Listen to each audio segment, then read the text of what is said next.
আমরা যে টুথপেস্টের অ্যাডটা করব তাতে বলা আছে আমাদের টুথপেস্টে গেঁজা আছে। আচ্ছা, আর কি কি আছে? বাকি জিনিসের নাম নিচে স্ক্রিনে লিখে দিব। আর উপরে কি লিখবে? আরে তুই পর নিজের কথা ছাড়, আমাদের অ্যাডের ব্যাপারে ভাব। এক ডাক্তার হাতে টুথপেস্ট নিয়ে তার পেশেন্টকে বলছে, টুথপেস্টটা ডাক্তারের না পেশেন্টের? ডাক্তারের, কারণ ডাক্তারও আমাদের টুথপেস্ট ব্যবহার করে। ডাক্তার যদি টুথপেস্ট ক্লিনিককে নিয়ে পালিয়ে আসে, তার ঘরের লোক কি দিয়ে দাঁত মাজবে? আরে ভাই, আমরা শুধু অ্যাডে বলবো এই টুথপেস্ট সতেজ নিঃশ্বাস দেয়। টুথপেস্ট তো মুখে ব্যবহার হয়, নিঃশ্বাস তো নাক দিয়ে নেয়। মুখের সতেজ নাককে কি করে যাবে?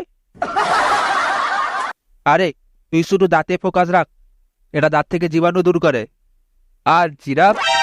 আরে জিরাফের মুখে কি কাজ? জীবাণু আর জিরাফ নামটাই কি রকম, তাই ভেবেছিলাম পড়বে ভালো। আরে অ্যাডে টুথপেস্টের ব্যাপারে বলতে হবে। টুথপেস্টের ব্যাপারে তো ডাক্তার বলবে, কিন্তু ডাক্তারকে তো আমাদেরকে বলতে হবে।